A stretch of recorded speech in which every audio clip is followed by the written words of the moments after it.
Assalamu alaikum to all of you. This is Shoaib Akhtar and once again welcome to my YouTube channel CSS by Shoaib Akhtar. आज का जो हमारा lecture है वो verbs पर होने वाला है। आ क्विक रिकॉल जितना कि अभी तक हम लोगों ने डिस्कस कर लिया। हम लोगों ने फर्स्ट 3 से 4 लेक्चर्स में कुछ बेसिक टर्म्स को डिस्कस करना चाहा, उनको समझना चाहा, जो कि for writing English those terms are very very very important. जिनमें फ़र्स्ट लेक्चर में मैंने इस बात को मार्क करना चाहा कि इंग्लिश क्या है, सब्जेक्ट क्या होता है, ऑब्जेक्ट क्या होता है, डायरेक्ट ऑब्जेक्ट क्या है, इनडायरेक्ट ऑब्जेक्ट क्या है और कॉम्प्लीमेंट क्या होता है। ये सारी चीज़ों को फर्स्ट लेक्चर में काफ़ी डिटेल्स के साथ समझाना चाहा। और सेकंड लेक्चर में हमने फ्रेज़ क्या होता है, क्लॉज क्या होता है और सेंटेंस क्या होता है और इन तीनों में डिफरेंस क्या है, what is the difference among phrase, clause और सेंटेंस, इसको काफ़ी डिटेल्स के साथ समझना चाहा। और थर्ड लेक्चर में सब्जेक्ट क्या होता है, प्रेडिकेट क्या होता है, what is the difference between subject और प्रेडिकेट और सेंटेंसेस की टाइप्स कितनी होती हैं, इनको काफ़ी डिटेल्स के साथ समझाना चाहा। उसके बाद हमने पार्ट्स ऑफ स्पीच को स्टार्ट किया। पार्ट्स ऑफ स्पीच में सबसे पहले हमने फर्स्ट 2 लेक्चर्स में नाउन्स को डिस्कस किया, जिसमें हमने नाउन के फंक्शंस को देखा और नाउन की टाइप्स जो हैं वो कितनी होती हैं, उन टाइप्स को काफ़ी डिटेल्स के साथ उनकी डेफिनेशंस को मार्क करना चाहा। और इसके बाद हम लोगों ने प्रोनाउंस को देखा कि why do we use pronouns in the English language, कि हम इंग्लिश लैंग्वेज में प्रोनाउंस को यूज़ ही क्यों करते हैं, वो कौन कौन सी सिचुएशंस होती हैं, वो कौन कौन से केसेस होते हैं जो हमें फोर्स करते हैं कि हम एक प्रोनाउन को नाउन की जगह पर यूज़ करें। तो वो सारे के सारे केसेस, वो सारी की सारी सिचुएशंस जो हैं वो आप लोगों को काफ़ी डिटेल्स के साथ मार्क करना चाहिए। इसके बाद लास्ट 2 लेक्चर्स में हमने एडजेक्टिव्स को देखा और आर्टिकल्स को देखा, और इस बात को भी हम लोगों ने प्रूव किया कि क्या वाकई ही आर्टिकल्स जो हैं वो अलहदा से पार्ट्स ऑफ स्पीच हैं या एडजेक्टिव्स हैं। तो फर्दर डिटेल्स के लिए आप उस लेक्चर को देख सकते हैं, बिकॉज काफ़ी टीचर्स ऐसे बढ़ा देते हैं, बहुत सारी बुक्स में ऐसे मेंशन किया जाता है कि आर्टिकल्स जो हैं वो कोई अलहदा से पार्ट्स ऑफ स्पीच है। क्या वाकई आर्टिकल्स जो हैं वो अलहदा से पार्ट्स ऑफ स्पीच हैं, या वो भी किसी नाउन की क्वालिटी या क्वांटिटी को बता पाते हैं, और जो किसी नाउन की क्वालिटी या क्वांटिटी को बताता है उसको आप एडजेक्टिव कहते हैं। तो इस बात को आप लोगों को समझाना चाहा। आज हम वर्ब को डिस्कस करने जा रहे हैं। तो सबसे पहले हम वही काम करेंगे जो हमने फर्स्ट लेक्चर से स्टार्ट किया था, कि इंग्लिश को इंग्लिश ही क्यों कहा जाता है, बिकॉज वो एंगल इश से ड्राइव की गई है। सिमिलरली नाउन को नाउन ही क्यों कहा जाता है, बिकॉज वो लैटिन और फ्रेंच वर्ड नोमन से ड्राइव किया गया। ऐसे ही हमने प्रोनाउंस का भी देखा, एडजेक्टिव्स का भी देखा। आज हम देखेंगे कि वर्ब को वर्ब ही क्यों कहा जाता है। तो वर्ब जो है ये भी लैटिन वर्ड वर्बम से ड्राइव किया गया है। और अगर हम वर्ब की इम्पोर्टेंस की बात करते हैं तो वर्ब की इम्पोर्टेंस इतनी है, जैसा कि आप कह सकते हैं कि ब्लड की इम्पोर्टेंस होती है। So we can say that कि नो ब्लड नो लाइफ। जैसा कि देखो, अगर ब्लड नहीं होगा तो लाइफ जो है वो भी तो एग्जिस्ट नहीं ना करेगी। सिमिलरली यू कैन से कि no verb no sentence. Verb की इम्पोर्टेंस इतनी है जितनी कि लाइफ के लिए ब्लड की होती है। यानी कि एक वर्ब के बिना इंग्लिश लैंग्वेज में सेंटेंस का जो होना है वो इम्पॉसिबल है। एक वर्ब की होती है जिसकी बिना पर आप एक सेंटेंस को सेंटेंस कह सकते हैं। एक नाउन के बिना सेंटेंस बन सकता है, एक प्रोनाउन के बिना बन सकता है, एक एडजेक्टिव के बिना बन सकता है, ठीक है, एक एडवर्ब के बिना बन सकता है, प्रेपोजिशंस के बिना भी बन सकता है, कंजंक्शंस के बिना भी बन सकता है, इंटरजेक्शंस के बिना भी बन सकता है। लेकिन एक वर्ब के बिना सेंटेंस जो है वो भाई अधूरा है, वो इम्पॉसिबल है कि आप कहें कि एक मैंने सेंटेंस लिखा जिसमें कोई वर्ब ही नहीं है। तो that's mean we can say that कि एक सेंटेंस को सेंटेंस कहलाने का हक जो है वो तब दिया जाता है जब उसमें कोई वर्ब हो, एटलीस्ट एक वर्ब होगी तो फिर मैं उसको सेंटेंस कह सकता हूँ, अदरवाइज मैं उसको सेंटेंस नहीं कह सकता। तो अगर एक सेंटेंस को सेंटेंस कहलाने का टैग लगवाना है तो भाई उसके पास एक वर्ब होनी चाहिए, और वो वर्ब भी फनाइट वर्ब होनी चाहिए। अब फनाइट क्या होती है, नॉन फनाइट क्या होती है, मैं कंफ्यूज नहीं करना चाहूँगा। हम थोड़ी देर बाद इन चीज़ों को काफ़ी डिटेल्स के साथ डिस्कस करते हैं, बिकॉज आप में से सारे स्टूडेंट्स इतने ज़्यादा लाइक नहीं होंगे कि जिनकी बेसिक जो है वो बहुत ज़्यादा स्ट्रॉन्ग हो। तो सबसे पहले हम कुछ बेसिक पॉइंट्स को डिस्कस करेंगे, बिकॉज आप में से बहुत सारे स्टूडेंट्स ऐसे होंगे जिन्होंने जस्ट ये ही पढ़ा होना है या ये ही पढ़ाया गया होना है कि वर्ब वर्ब क्या होती है। वर्ब जो है वो एक्शन वर्ड होता है, ठीक है, जो एक्शन को शो करते हैं, ठीक है, वर्ड्स उनको आप वर्ब कहते हैं, ठीक है। हाँ, ये बात ठीक है, लेकिन ये बात जो है आप ये नहीं कह सकते कि वर्ब जो है वो ओनली एक्शन को ही शो करता है। हाँ, एक्शन को भी शो कर लेता है।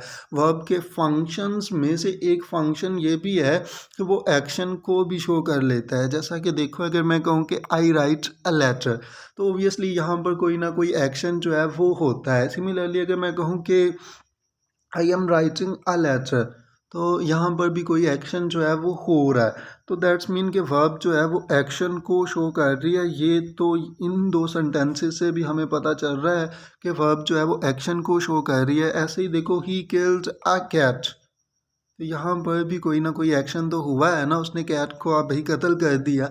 तो कत्ल करना जो है ये भी तो कोई ना कोई एक्शन ही है ना कुछ उसने किया ही है। लेकिन अगर मैं कहूँ कि ही इज़ अ डॉक्टर, इसमें क्या कोई एक्शन हुआ है? अगर मैं कहता हूँ ही इज़ अ डॉक्टर, इसमें क्या कोई एक्शन हुआ है? ऑब्वियसली यहाँ पर तो कोई एक्शन हुआ ही नहीं है। सो दैट्स मीन कि एक वर्ब जो है वो ओनली एक्शन को नहीं दिखा पाती, वो स्टेट को भी शो कर सकती है। ऐसे ही देखो, अगर मैं कहूँ कि Sadia is a beautiful girl, तो यहाँ पर कोई एक्शन हुआ है? नहीं हुआ, ठीक है। अगर मैं कहता हूँ सादिया इज़ हॉनेस्ट, सादिया ईमानदार है, तो यहाँ पर कोई एक्शन तो नहीं ना हुआ। अगर मैं कहूँ कि I want a new job, तो यहाँ पर कोई एक्शन तो नहीं ना हुआ। हाँ, अगर उसी जॉब को मैं कर रहा हूँ, अगर तो सेंटेंस ऐसे होता, I am drawing my job, ठीक है, तो फिर मैं कह सकता था हाँ अब मैं उस जॉब को कर रहा हूँ, ठीक है, तो अब एक्शन हो रहा है। लेकिन अगर मैं कहूँ यार मैं एक न्यू जॉब चाहता हूँ, तो I want a new job, तो यहाँ पर कोई एक्शन तो नहीं ना हुआ। हाँ, स्टेट जो है वो बताई जा रही है। ऐसे ही देखो, अगर मैं कहूँ I know the answer, I think I know the answer, तो अब ये देखो मेरे सोचने से मैं जानता हूँ कोई एक्शन तो नहीं ना हो रहा। I hope I know the answer, तो यहाँ पर भी कोई एक्शन जो है वो नहीं हुआ। तो वर्ब जो है, ठीक है, वो एक्शन को भी दिखा सकती है और स्टेज को भी दिखा सकती है। हाँ, ये नहीं आप कह सकते कि वर्ब जो है वो ओनली एक्शन को दिखा सकती है। वर्ब एक्शन को भी दिखा सकती है और स्टेट को भी दिखा सकती है। माइट भी अभी भी क्लियर ना हुआ हो स्टूडेंट्स को, तो हम काफ़ी डिटेल्स के साथ इन चीज़ों को डिस्कस करते हैं। लेकिन हम फर्स्ट फंक्शंस की तरफ आते हैं कि वर्ब की डेफिनेशन को हम फंक्शंस के थ्रू ना समझ सकें। तो ये देखो कि एक सेंटेंस में सिर्फ वर्ब को ही ये हक होता है कि वो एक सेंटेंस का टेंस चेंज कर पाए, और किसी भी पार्ट्स ऑफ स्पीच के पास ये हक नहीं है, ठीक है, और किसी भी पार्ट्स ऑफ स्पीच के पास ये राइट नहीं है कि वो एक सेंटेंस का जो टेंस है वो चेंज कर पाए। Only verb can change the tense of a sentence. अगर मुझे किसी सेंटेंस का टेंस चेंज करना है तो वो ओनली वर्ब के थ्रू ही किया जा सकता है, और किसी भी पार्ट्स ऑफ स्पीच को अगर मैं चेंज कर दूं उसका टेंस जो है वो चेंज नहीं हो सकता।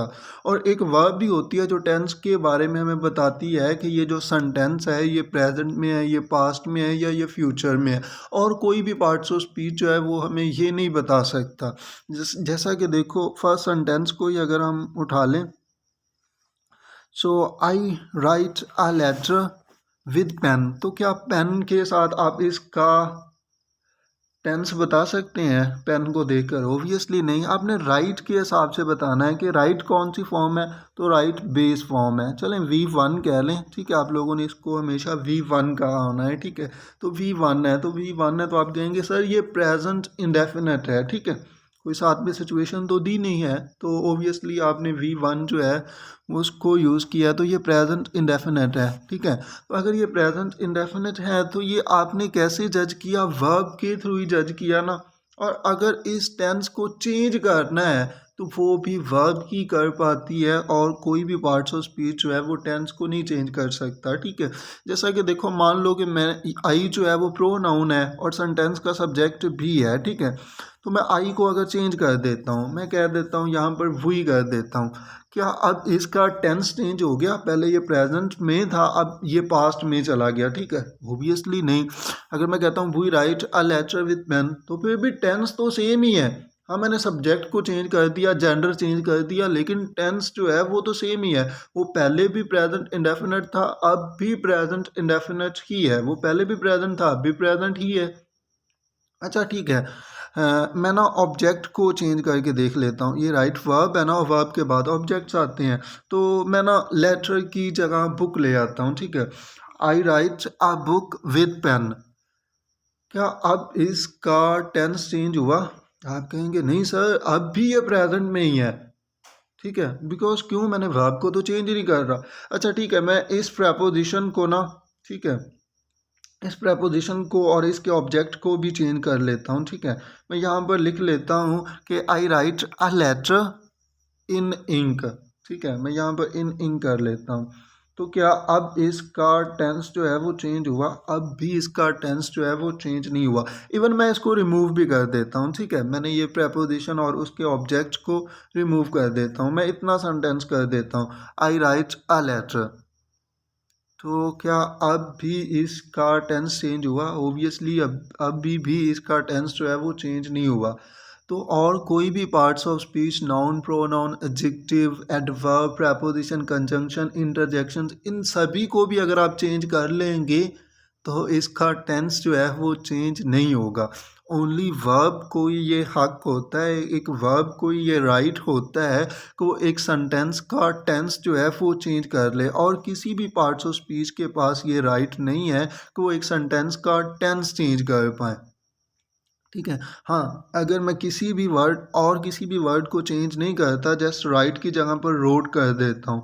हाँ, अब आप कहें कि सर पहले प्रेजेंट में था, पास्ट में चला गया, अब ये कैसे हुआ? जस्ट वर्ब को मैंने चेंज किया कि I wrote a letter with pen.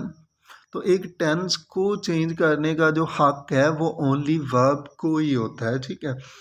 So a quick recall, हम लोगों ने ये बात डिस्कस की कि वर्ब जो है वो ओनली एक्शन को नहीं दिखा सकती, ठीक है। अगर मैं कहता हूँ I prefer coffee to tea, तो यहाँ पर कोई एक्शन तो हुआ ही नहीं है, ठीक है।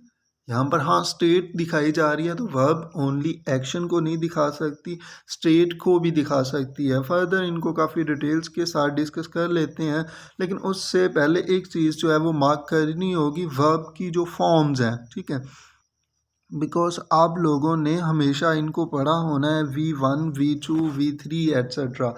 तो वर्ब की फॉर्म्स के कुछ ग्रामेटिकली नेम्स होते हैं जो कि आप लोगों को ज़रूर पता होने चाहिए। अच्छा, जो वर्ब की फ़र्स्ट फॉर्म होती है मैं यहाँ पर लिख देता हूँ, जिसको आप V1 कहते हैं, ठीक है, उसका जो ग्रामेटिकल नाम होता है उसको बेस फॉर्म कहा जाता है, ठीक है, बिकॉज ये बेस होती है। इसको प्रेजेंट फॉर्म भी कहा जाता है, लेकिन बेस फॉर्म जो है ये ऑथेंटिक नेम है, ठीक है, इसको बेस फॉर्म कहा जाता है। और वर्ब की जो V2 होती है, जिसको आप V2 कहते हैं, इसका नाम जो है वो पास्ट सिंपल होता है, बिकॉज इसने पूरी लैंग्वेज में इसका एक ही यूजेज है कि इसने पास्ट सिंपल टेंस में यूज़ होना है, इसके अलावा इसका और कोई यूजेज नहीं है, ठीक है। तो इसी वजह से इसका नाम जो है वो भी पास्ट सिंपल रख दिया गया, ठीक है, बिकॉज ये यूज़ ही पास्ट सिंपल में होती है, इसके अलावा इसका और कोई यूजेज नहीं है, ठीक है। और इसके बाद हमारे पास पास्ट पार्टिसिपल आता है, ठीक है, जिसको आप V3 कहते हैं। जैसा कि देखो, रिटन है, टॉक्ड है, गोन है, और इसके बाद V4 जो है वो ING फॉर्म ऑफ वर्ब होती है। जैसा कि देखो, राइटिंग है, टॉकिंग है, गोइंग है। अच्छा, एक बात जो है वो यहाँ पर प्लीज़ आप लोग ज़रूर क्लियर कर लें। मैंने आईएनजी फॉर्म ऑफ वर्ब बोला, मैंने ये नहीं बोला first form plus ING. Because बहुत सारे टीचर्स ऐसे पढ़ा देते हैं कि जो प्रेजेंट पार्टिसिपल होता है ना, ठीक है, वो फर्स्ट फॉर्म प्लस आईएनजी होता है, जो कि इंग्लिश लैंग्वेज में तो इम्पॉसिबल बात है। कैसे इम्पॉसिबल है इसको हम काफ़ी डिटेल्स के साथ नेक्स्ट लेक्चर में डिस्कस करेंगे और मैं यहीं से स्टार्ट करूँगा। लेकिन फ़िलहाल मैं इस पर इतनी ज़्यादा डिबेट नहीं करना चाहूँगा, बिकॉज़ ये लेक्चर की फिर लेंथ जो है ये काफ़ी ज़्यादा हो जानी है। लेकिन इतना ज़रूर मार्क करना चाहूँगा, मैंने ये बोला आईएनजी फॉर्म ऑफ वर्ब, यानी कि जिसको आप V4 बोलते हैं, इसका जो ग्रामेटिकल नाम होता है इसको आप प्रेजेंट पार्टिसिपल कहते हैं, ठीक है। अच्छा, एक बात जो है वो और मार्क कर लेते हैं। कुछ वर्ब्स होती हैं जो रेगुलर वर्ब होती हैं और इर्रेगुलर वर्ब्स होती हैं। अब रेगुलर वर्ब्स कौन सी होती हैं? तो रेगुलर वर्ब्स वो वर्ब्स होती हैं जिनकी पास्ट सिंपल फॉर्म और पास्ट पार्टिसिपल जो है वो लास्ट में, ठीक है, यानी कि ईडी मॉर्फीम जो है वो लगाकर बनाई जाती है, जिनके लास्ट में जो ईडी यानी कि एक आपके पास बाउंड मॉर्फीम होता है जो कि ऐड करके उनकी पास्ट सिंपल फॉर्म और पास्ट पार्टिसिपल बनाया जाता है। जैसा कि देखो, अगर मैं कहूँ यहाँ पर भी एग्जांपल लिखा टॉक, तो टॉक जो थी ये बेस फॉर्म थी, और इसकी अगर मुझे पास्ट फॉर्म बनानी है तो इसके लास्ट में अगर मैं ई डी लगाकर इसकी पास्ट सिंपल फॉर्म और पास्ट पार्टिसिपल बना रहा हूँ ना, तो इसको मैं रेगुलर वर्ब कह सकता हूँ। ऐसा देखो जंप, ठीक है, तो जंप में भी आप ई डी लगाते हैं। ऐसा देखो लुक, तो लुक में भी तो आप ऑब्वियसली लुक्ड लुक्ड, आप ई डी लगाकर उसकी पास्ट सिंपल फॉर्म और पास्ट पार्टिसिपल जो है फॉर्म वो बनाते हैं। तो इन वर्ब्स को आप रेगुलर वर्ब्स कहते हैं, और जिनको वैसे बनाया जाता है, जैसा कि देखो राइट, तो इसकी रोट वैसे शक्ल से लग रहा है कि वो इरेगुलर है, ठीक है। और रिटर्न ऐसे ही देखो गो वेंट गॉन, तो ये जो है ये आपके पास इरेगुलर वर्ब्स हैं। चलें, ये तो वर्ब्स के नाम हो गए। अच्छा, एक और बात कि आप लोगों ने इसको भी पढ़ा होना है, राइट्स होता है, यानी कि एस या ई एस लगाया जाता है। ऐसे ही टॉक्स होता है, ठीक है, गोज होगा। तो अब ये देखो, ये जो है ना, ये कोई अलहदा से फॉर्म नहीं है कि इनको आप V5 कहो एट्सट्रा। वर्ब की जस्ट 4 ही फॉर्म होती हैं। अगर आपको मुझ पर ट्रस्ट नहीं है तो आप अभी गूगल पर जाएं और वहाँ पर गोज का मीनिंग देख लें, वहाँ पर राइट्स का मीनिंग देख लें, तो आप लोगों को राइट का मीनिंग मिलना है, ठीक है। आप चाहे टाइप करके देख लें राइट्स का मीनिंग, ठीक है, आप लोगों को जो मीनिंग आएगा वो राइट का आएगा। आप लोग टाइप करके देख लें हैज़, तो ओबियसली आप लोगों को कोई मीनिंग जो है वो हैव का मिलेगा, ठीक है, बिकॉज हैव जो है वो बेस फॉर्म है, उसी में ही एस या ई एस ऐड करके आप लोगों ने हैज़ बनाया है।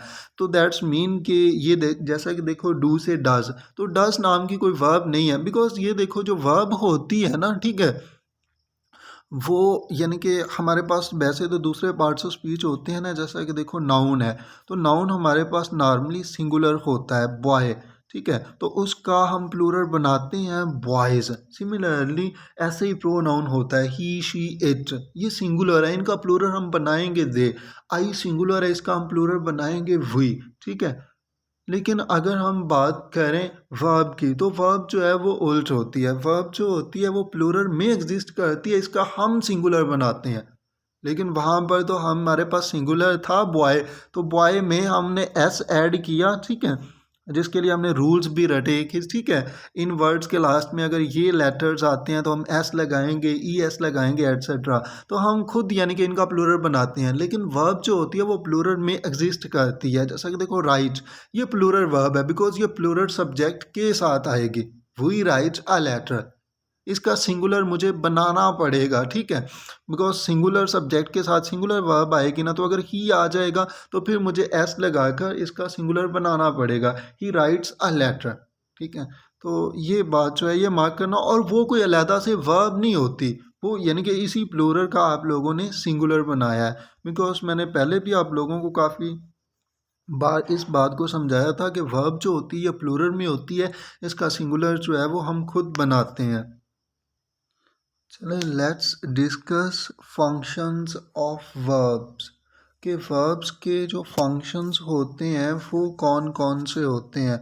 तो वर्ब के फंक्शंस जो होते हैं वो तो बहुत सारे होते हैं, लेकिन कुछ फंक्शंस को आज हम काफ़ी डिटेल्स के साथ डिस्कस करेंगे। तो वर्ब का फर्स्ट फंक्शन तो यही होता है कि वर्ब एक सेंटेंस में टेंस को चेंज कर सकता है, जिसको हमने काफ़ी डिटेल्स के साथ डिस्कस कर लिया। आफ्टर दैट एक वर्ब जो होती है वो एक्शन को तो दिखा ही सकती है, लेकिन ओबियसली उस एक्शन का जो मूड है उसको भी दिखा सकती है। और वो कौन सी वर्ब्स होती हैं? वो मॉडल वर्ब्स होती हैं, ठीक है। मॉडल वर्ब्स जो होती हैं वो मूड को दिखा सकती हैं। जैसा कि देखो, अगर मैं कहूँ I write a letter, I write a letter, तो इसमें कोई मूड नहीं है, मैं लेटर लिखता हूँ, ठीक है। मैंने जस्ट एक सिंपल सेंटेंस कहा। लेकिन अगर मैं कहूँ I can write a letter, that's mean मैं लेटर लिख सकता हूँ, ठीक है। और अगर मैं कहूँ कि I will write a letter, या मैं लेटर लिखूंगा, ठीक है। तो अब यहाँ पर मैं अपने मूड को बता रहा हूँ, ठीक है। I must write a letter, यार ये मेरा ऑब्लिगेशन है, ये मेरी ड्यूटी है कि मुझे लाजमी लिखना चाहिए। I should write a letter, यार मुझे लेटर लिखना चाहिए, ठीक है। I ought to write a letter, भाई ये तो ओबियसली मेरा फ़र्ज़ है कि मुझे ऐसा करना चाहिए। तो ये सारे के सारे सेंटेंसेस में मैं मूड को दिखा रहा हूँ, ठीक है। जैसा कि देखो कि जब हम कहते हैं कि I can help you, that's mean मैं आपकी हेल्प कर सकता हूँ, ठीक है। अब मैं यहाँ पर अपना मूड बता रहा हूँ, ठीक है। अगर आपको मेरी हेल्प चाहिए तो मैं आपकी कर सकता हूँ हेल्प, ठीक है। तो वर्ब का फर्स्ट फंक्शन ही ये होता है, ठीक है। फर्स्ट तो नहीं, आप एक फंक्शन कह सकते हैं कि वर्ब मूड को दिखा सकती है, ठीक है। इसके बाद वर्ब जो है वो एक्शन को दिखा सकती है। इसको हमने काफ़ी डिटेल्स के साथ पहले भी डिस्कस कर लिया कि आई राइट बुक्स है, तो यहाँ पर ओबियसली कोई ना कोई एक्शन है। आई रीड बुक्स, तो यहाँ पर कोई ना कोई एक्शन ही हो रहा है ना। आई सेल बुक्स, मैं किताबें जो हैं वो भाई बाय करता हूँ, उनकी ख़रीदो फ़रोख्त करता हूँ, ठीक है। तो यहाँ पर मैं सारे के सारे एक्शंस को शो करना चाह रहा हूँ, ठीक है। सो आई बाय बुक्स, मैं किताबें ख़रीदता हूँ, ठीक है।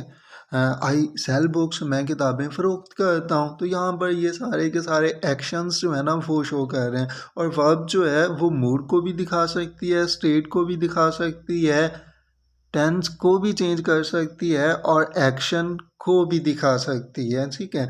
इसके अलावा वर्ब जो है वो ऑनरशिप को भी दिखा सकती है, पोजेशन को भी दिखा सकती है। और ये ओनली वर्ब जो है वो ही नहीं ऑनरशिप या पोजेशन को दिखा सकती। अच्छा, ऑनरशिप और पोजेशन में क्या फ़र्क है, ये क्वेश्चन भी आया था।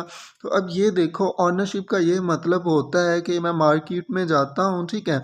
और ये मेरे पास जो मोबाइल है ना, ठीक है, ये मैं बाय कर लेता हूँ, ठीक है। मैं उसको पैसे दे देता हूँ जितने का मोबाइल है। अब यानी कि ये मेरी ओनरशिप में आ गया, ये फ़ोन जो है ये मेरा है। सिमिलरली मैं जाता हूँ, मैंने एक बिल्डिंग जो है ना उसको बाय कर लेता हूँ, उसके कागज़ात जो हैं वो अपने नाम पर करवा लेता हूँ, और जितनी उसकी रकम बनती है वो दे देता हूँ। ये मेरी ओनरशिप में है, ठीक है। ओनर यानी कि अब मैं उसका मालिक हूँ, ठीक है। ओनर का क्या मतलब होता है? जो मालिक होता है, ठीक है। और ओनरशिप जिस पर मिल्कियत हो। और पोजेसन में क्या होता है कि वो चीज़ आपके कब्ज़े में तो होती है, लेकिन उसकी जो मलकियत है वो आपके कब्ज़े में नहीं है, ठीक है। मान लो वही बिल्डिंग जो है वो जो मैंने बाइक की, वो अगर मैंने लीज़ पर ली हुई है, रेंट पर ली हुई है, तो फिर वो मेरी ओनरशिप नहीं है, वो मेरी पोजेसन में है, ठीक है। सिमिलरली अगर मैं फ़ोन किसी से वैसे लेकर आया हूँ, ठीक है, तो वो पोजेसन में तो मेरी है, लेकिन वो मेरी ओनरशिप नहीं है, ठीक है।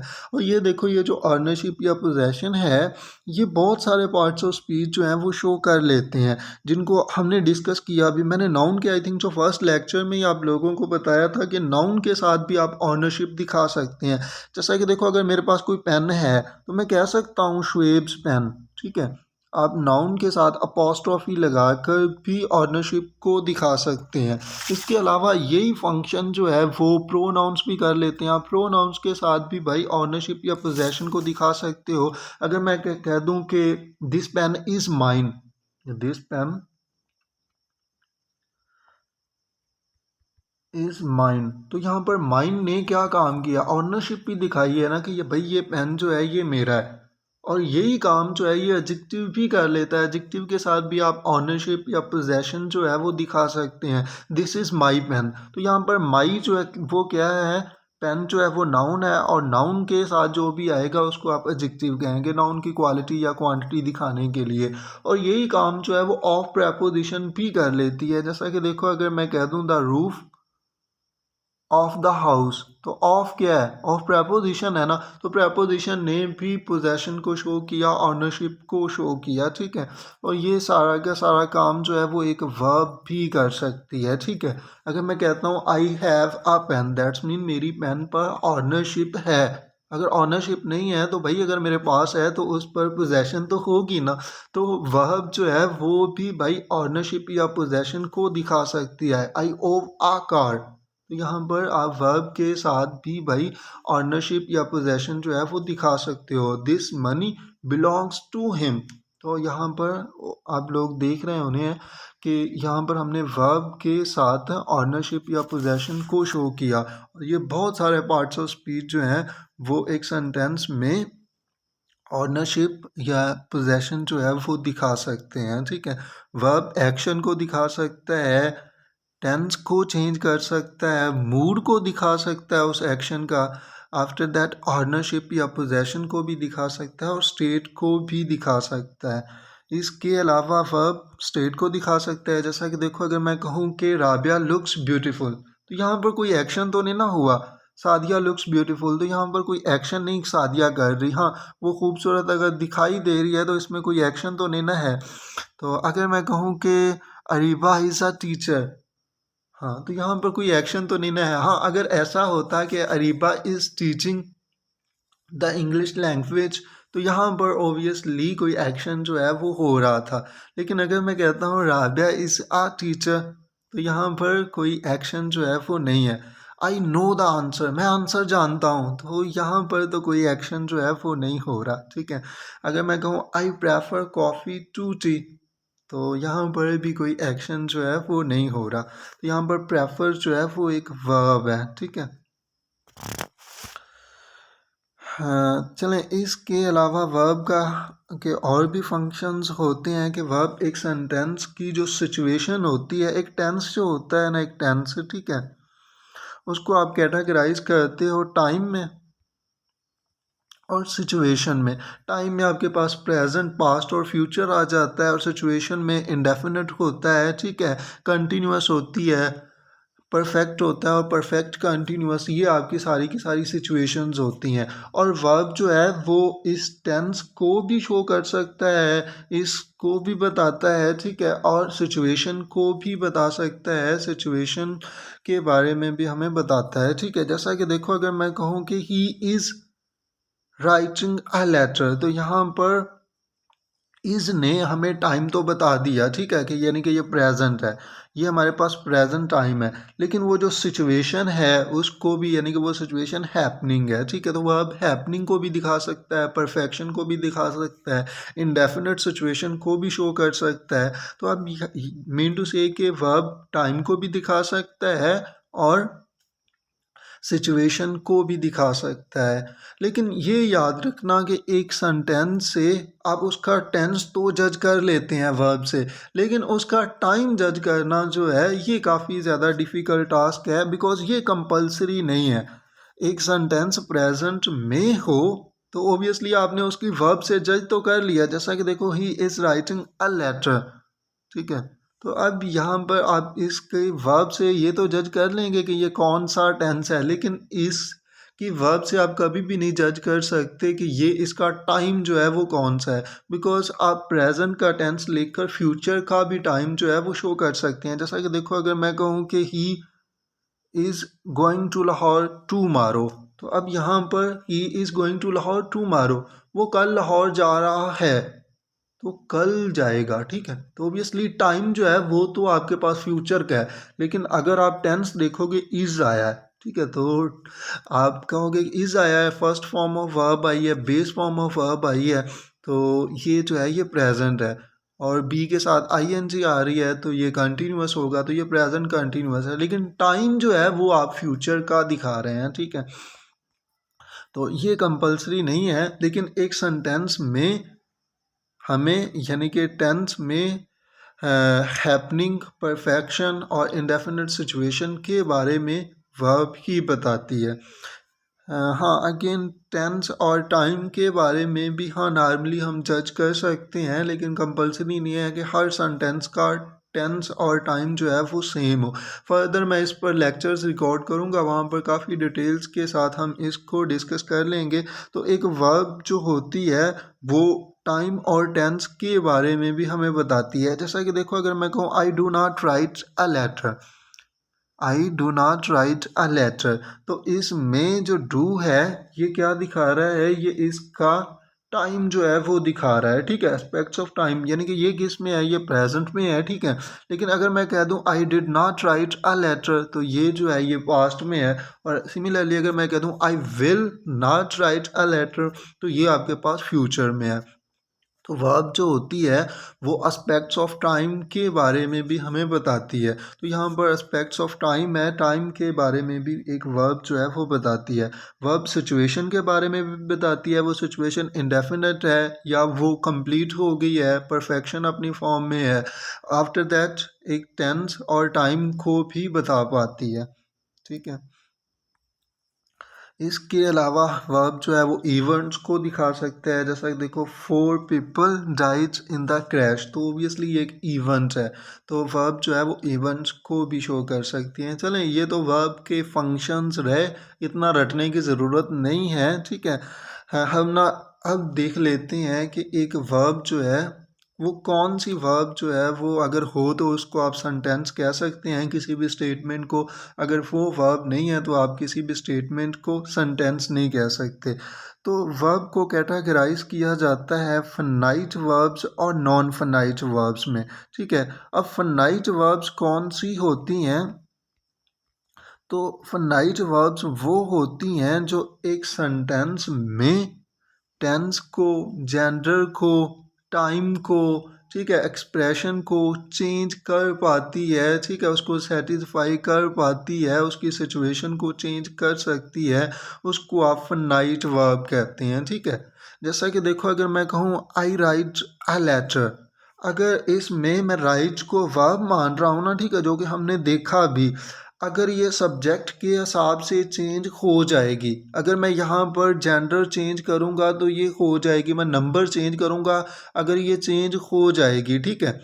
मैं कहता हूँ ही, ठीक है, मैंने सब्जेक्ट को चेंज कर लिया, ठीक है, मैंने ही कर लिया, तो ही के हिसाब से आगे अगर राइट्स चली जाती है तो फिर मैं इसको वर्ब कह सकता हूँ। और जो चेंज हो रही है उसको आप नाइट वर्ब कहते हैं, ठीक है।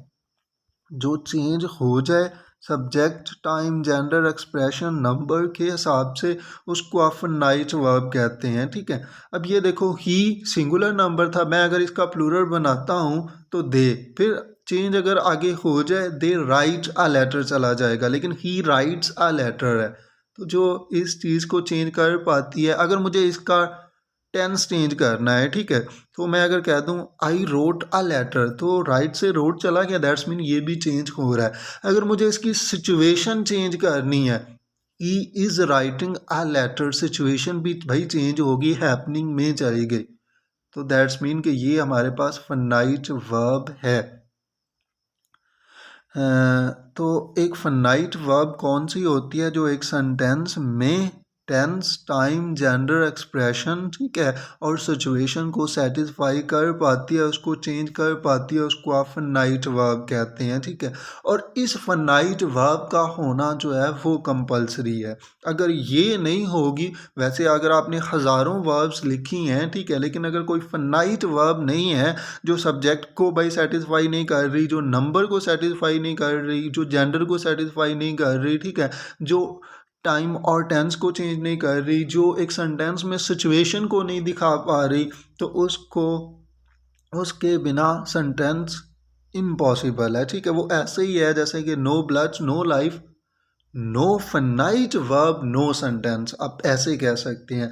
एक सेंटेंस में एक फनाइट वर्ब का होना जो है वो कंपलसरी है। अब ये देखो, ही किल्ड आ कैट, अगर मैं इसको प्रेजेंट में लेकर आना चाहूँ, ही किल्स आ कैट आ गया ना, दैट्स मीन ये फनाइट वर्ब है जो चेंज हो सकती है। ऐसे ही देखो, मैं अगर कह दूँ आई, तो आई किल आ कैट, दैट्स मीन कि ये हमारे पास फनाइट वर्ब है। तो फाइनाइट वर्ब्स जो होती हैं वो कौन सी होती हैं, जो एक सेंटेंस में टेंस, टाइम, जेंडर एक्सप्रेशन और सिचुएशन को सेटिस्फाई कर सकती हैं, उसके हिसाब से चेंज हो पाती हैं। और नॉन फिनाइट कौन सी होती हैं, तो वो इसके उल्ट होती हैं, नॉन फिनाइट, यानी कि जो इन सारी चीज़ों से आज़ाद होती हैं, ठीक है, जिन पर कोई भाई लिमिट नहीं होती, ठीक है, कि भाई वो इन सारे रूल्स को, इन सारी इंस्ट्रक्शंस को पूरा करें, ठीक है। जैसा कि देखो हमने राइट को देखा, तो I am to write a letter, तो यहाँ पर टू राइट, ठीक है, ये जो है, अब इसमें अगर आपने इसका टाइम चेंज करना हो, ठीक है, आपने यहाँ पर जेंडर चेंज करना हो, चलें जेंडर को चेंज कर लेते हैं, आई की जगह पर मैं ही कर देता हूँ, तो क्या अब राइट्स होगा, he is to writes a letter? आप कहेंगे नहीं नहीं सर, वो टू राइट है, वो तो इन्फिनिटिव है, वो तो चेंज ही नहीं होगा। Similarly I have to write a letter, तो यहाँ पर अगर मैं जेंडर को चेंज करता हूँ, मैं ही कर देता हूँ, he has to writes a letter, क्या जाएगा? नहीं नहीं, आप कहेंगे सर वो नहीं चेंज होगा, वो तो हमारे पास इन्फिनेटिव है, और इन्फिनेटिव जो होता है वो तो कभी भी चेंज नहीं होता, टू राइट का टू राइट ही रहना है, टू राइट्स नहीं हो सकता। आप कहेंगे ऐसा तो सर हमने कभी देखा ही नहीं है और ना ही होता है। क्यों? बिकॉज वो नॉन फिनाइट वर्ब्स हैं, और नॉन फिनाइट जो होती हैं वो एक सेंटेंस में भाई इन चीज़ों से आज़ाद होती हैं कि वो सब्जेक्ट को सेटिस्फाई करें, वो टाइम को सेटिस्फाई करें, वो टेंस को सेटिस्फाई करें, वो नंबर को सेटिस्फाई करें, वो जेंडर के हिसाब से भाई चेंज हो जाए, ठीक है। तो वो इन सारी चीज़ों से आज़ाद होती हैं, ठीक है। जैसा कि देखो अगर मैं कह दूँ कि I have written notes of sir Shuaib, ठीक है, I have written notes of sir Shuaib. अच्छा, यहाँ पर माइट भी आप लोग इसको ऐसे ना मान लें, यहाँ पर रिटर्न जो है वो आपके पास हैव के साथ थर्ड फॉर्म आई है, तो वो है। अच्छा, यहाँ पर अगर मैं इसको ऐसे कर लूँ, yesterday I had a written test, ठीक है, I had a written test, तो यहाँ पर रिटर्न जो है ये नोट्स क्या है, नाउन है, ठीक है, और जो नाउन की क्वालिटी या क्वांटिटी बताएंगे उनको आप एडजेक्टिव कहोगे, तो यहाँ पर ये एडजेक्टिव है, यहाँ पर ये वर्ब नहीं है। अब लोगों ने देखा ही होना, नहीं ऑब्वियसली सुना होना, आज हमारा रिटर्न टेस्ट है, सीएसएस में क्या होता है, ये एक रिटर्न एग्जाम है, तो यहाँ पर एग्जाम क्या होता है, नाउन, और जो नाउन के क्वालिटी या क्वांटिटी बता पाता है उसको आप एडजेक्टिव कहते हैं। यहाँ पर रिटर्न जो है वो वर्ब नहीं है, ठीक है। तो समझाने का मकसद यही था कि ये देखें कि जो नॉन फिनाइट वर्ब्स होती हैं वो भाई टेंस, टाइम, जेंडर एक्सप्रेशन को सेटिस्फाई करने का उनके साथ कोई ताल्लुक़ नहीं होता, वो इन सारी इंस्ट्रक्शन से आज़ाद होती हैं, ठीक है। ऐसे ही देखो अगर मैं कहूँ कि I like his writing, I like his writing, तो यहाँ पर हिज क्या है, तो हिज तो एडजेक्टिव है, और एडजेक्टिव हमेशा नाउन के साथ आता है, तो यहाँ पर राइटिंग जो है ये तो फिर नाउन होनी चाहिए। हाँ, ये नाउन ही है और इसको आप जेरन कहेंगे, जो कि लाइक वर्ब का ऑब्जेक्ट भी है।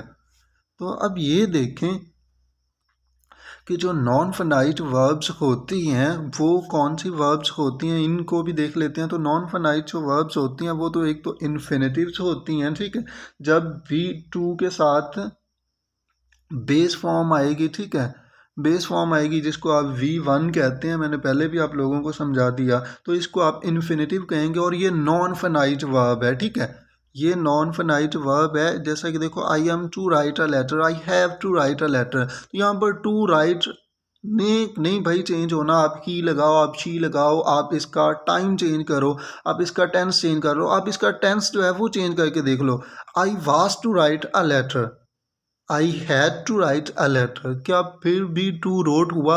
नहीं हुआ, बिकॉज वो नॉन फनाइट है, उसने चेंज नहीं होना, ठीक है। और इसके बाद हमारे पास आ जाती है जेरंड, और जेरंड कौन सी होती है, ये आईएनजी फॉर्म ऑफ वर्ब होती है, जिसको आप प्रेजेंट पार्टिसिपल भी कहते हैं, ठीक है।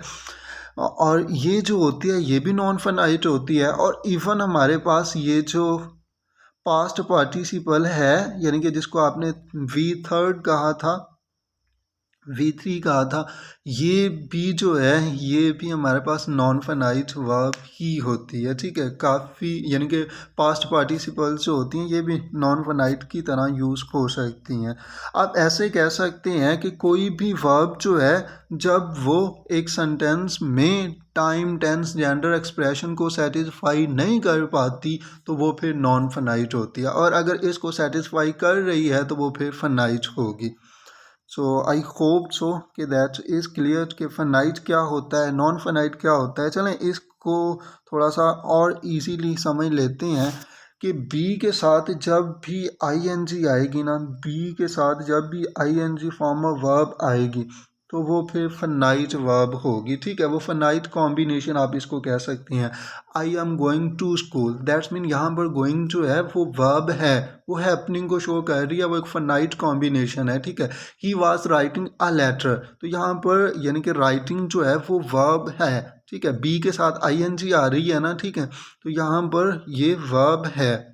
और अगर हैव के साथ पास्ट पार्टिसिपल आ रहा है, ठीक है, हैव के साथ पास्ट पार्टिसिपल यानी कि V3 जो है वो आ रहा है तो वो वहाँ पर भी वर्ब होगी, उसको आप नाइट कॉम्बिनेशन कह सकते हैं। जैसा कि देखो, अगर मैं कहूँ I have written a letter, तो यहाँ पर हैव रिटन, तो यहाँ पर हैव के साथ आई है आई हैड रिटन, तो ओबियसली यहाँ पर ये वर्ब है। लेकिन अगर वैसे आती है किसी नाउन के साथ या वर्ब को मज़ीद मॉडिफाई कर रही है तो वो एडवर्ब हो सकती है, वो कंजंक्शन का भी काम कर लेती है, ठीक है, एडजेक्टिव हो सकती है। और आईएनजी फॉर्म है तो वो नाउन का भी काम कर लेती है, बिकॉज वो एक सेंटेंस में सब्जेक्ट भी बन पाती है, ऑब्जेक्ट भी बन पाती है। फर्दर हम नेक्स्ट लेक्चर में इन्हीं सारी चीज़ों को काफ़ी डिटेल्स के साथ देखेंगे, लेकिन ये याद रखना बी के साथ अगर आईएनजी वाली फॉर्म आ रही है तो वो फिर नॉन फाइनाइट नहीं है, वो फिर आपके पास एक फाइनाइट वर्ब है। और अगर बी के साथ हैव के साथ थर्ड फॉर्म आ रही है तो वो फिर हमारे पास फाइनाइट वर्ब है, ठीक है। अदरवाइज आ रही है तो वो हमारे पास नॉन फाइनाइट वर्ब्स हैं। और ये देखो जेरन जो होती है ये भी यानी कि आईएनजी फॉर्म ऑफ वर्ब होती है, और ये या तो यानी कि सेंटेंस का सब्जेक्ट बनेगी या ऑब्जेक्ट बनेगी, ठीक है। जैसा कि देखो, अगर मैं कह दूं कि आई लाइक हिज राइटिंग, तो I like his writing, like क्या है, वर्ब है, हिज क्या है, एडजेक्टिव है, और राइटिंग क्या है, एडजेक्टिव किसके साथ आता है, हमेशा नाउन के साथ आता है। तो यहाँ पर राइटिंग जो है वो एज अ नाउन बिहेव कर रही है, जेरेंड है, बिकॉज ये एक सेंटेंस का सब्जेक्ट बनेगी या ऑब्जेक्ट बनेगी, ठीक है। तो इसको आप वर्बियल नाउन भी कहते हैं। ऐसे देखो रीडिंग, तो आई लव रीडिंग, तो लव क्या है, वर्ब है, ठीक है। और इसके साथ अगर रीडिंग आ रही है, अगर बी के साथ आती ना आई एम रीडिंग, तो ये यहाँ पर फनाइट थी। लेकिन आई लव रीडिंग, लव जो है वो बी की तो कोई फॉर्म नहीं ना है, बी की 8 फॉर्म्स होती हैं, ठीक है, इन नंबर। वैसे तो 4 ही हैं, बी की 8 फॉर्म्स होती हैं इन नंबर। जैसा कि देखो बी खुद है, ठीक है, और बी की प्रेजेंट यानी कि बेस फॉर्म होती है इज़, आर, एम, और पास्ट फॉर्म होती है वाज, वर, और पास्ट पार्टिसिपल फॉर्म होगी बीन, और प्रेजेंट पार्टिसिपल होगी बीइंग। तो ये 8 फॉर्म्स हैं इन नंबर, वैसे तो 4 ही हैं। फर्स्ट फॉर्म ये है, सेकंड फॉर्म ये है, थर्ड फॉर्म ये है, और फोर्थ फॉर्म जो है वो ये है, ठीक है। और ये देखो ये बी जो है ये हमारे पास नॉन फाइनाइट है, ठीक है, बिकॉज इसका भी कोई टेंस, टाइम, जेंडर एक्सप्रेशन के साथ कोई ताल्लुक जो है वो नहीं होता। तो बी में हमारे पास नॉन फाइनाइट कौन सी होती हैं, बी खुद नॉन फाइनाइट है, ठीक है, बीन जो है वो नॉन फाइनाइट है, और बीइंग ये हमारे पास नॉन फाइनाइट है। I N G form of verb जो होती है वो हमारे पास नॉन फाइनाइट वर्ब होती है, मैंने पहले भी आप लोगों को बता दिया, ठीक है। कब नॉन फाइनाइट होती है, जब यानी कि ये बी के साथ ना आ रही हो। अगर बी के साथ आ रही है तो ये फाइनाइट कॉम्बिनेशन बन जाएगा। चलें फर्दर इतनी डिटेल्स के साथ इन चीज़ों को अभी डिस्कस नहीं करते, सो मैं इसको जस्ट एक दफ़ा रिवाइज़ करना चाहूँगा कि हम लोगों ने क्या डिस्कस किया।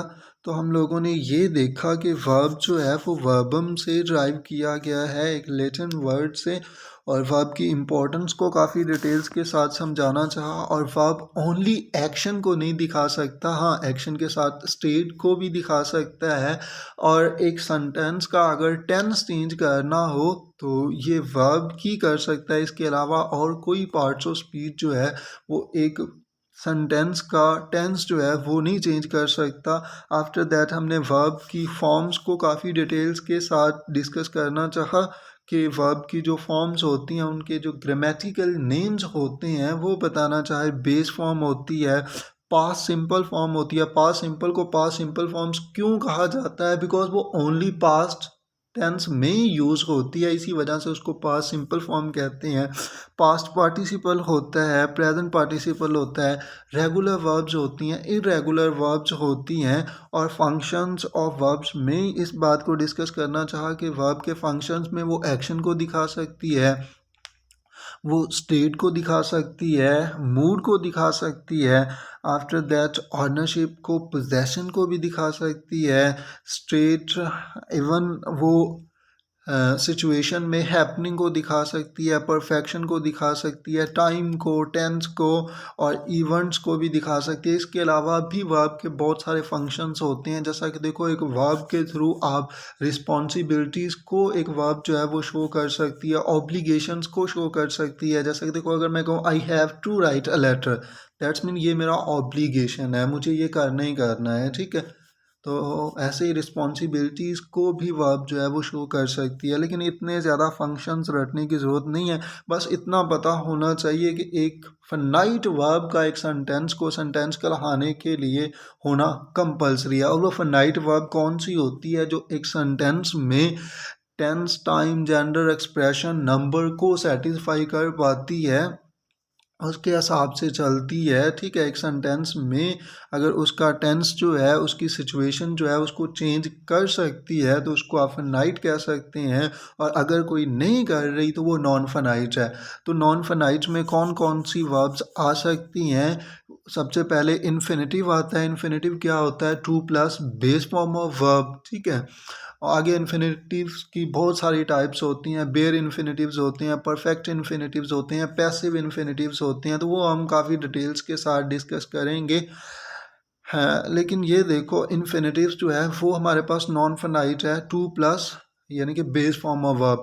इसके अलावा हमारे पास जेरेंट्स जो होते हैं वो भी नॉन फनाइट वर्ब्स होते हैं, जो नाउन का बिहेव देते हैं, ठीक है। एक सेंटेंस में सब्जेक्ट बन जाते हैं, ऑब्जेक्ट बन जाते हैं।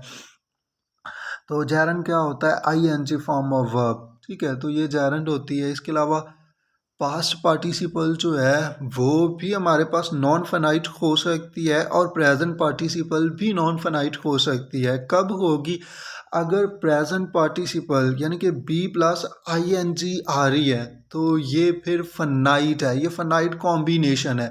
लेकिन अगर बी के अलावा आई एन जी आ रही है तो वो फिर या तो एडजेक्टिव का फंक्शन देगी या फिर एडवर्ब का फंक्शन देगी, फिर वो वर्ब का कोई फंक्शन जो है वो नहीं देगी, ठीक है। तो वहाँ पर मैं उसको या वो यानी कि एक सेंटेंस का सब्जेक्ट और ऑब्जेक्ट बन जाएगी, ठीक है। तो फिर मैं वहाँ पर उसको कह सकता हूँ कि ये नॉन फनाइट है। सिमिलरली जो हमारे पास पास्ट पार्टिसिपल है, अगर वो हैव के साथ आ रहा है, ठीक है, हैव रिटन है, हैव रेड है, ठीक है, तो हैव लुक्ड है, तो यहाँ पर ये सारा का सारा जो कॉम्बिनेशन है इसको आप फनाइट कॉम्बिनेशन कहोगे। लेकिन अगर हैव के अलावा आ रहा है, ठीक है, तो फिर उसको आप नॉन फनाइट कहोगे। यहाँ पर एक क्वेश्चन जो है वो स्टूडेंट्स के माइंड में ज़रूर आएगा, सर पैसिव में तो बी के साथ थर्ड फॉर्म आती है, तो क्या वो फिर फनाइट कॉम्बिनेशन होगा? नहीं, ठीक है, वो फिर फनाइट कॉम्बिनेशन नहीं होगा, ठीक है। तो जैसा कि देखो अगर मैं कहूँ this letter is written by Shuaib, तो यहाँ पर इज़ रिटन, तो जो रिटन है वो आपके पास कोई फनाइट कॉम्बिनेशन नहीं है, वो एडजेक्टिव है, ठीक है।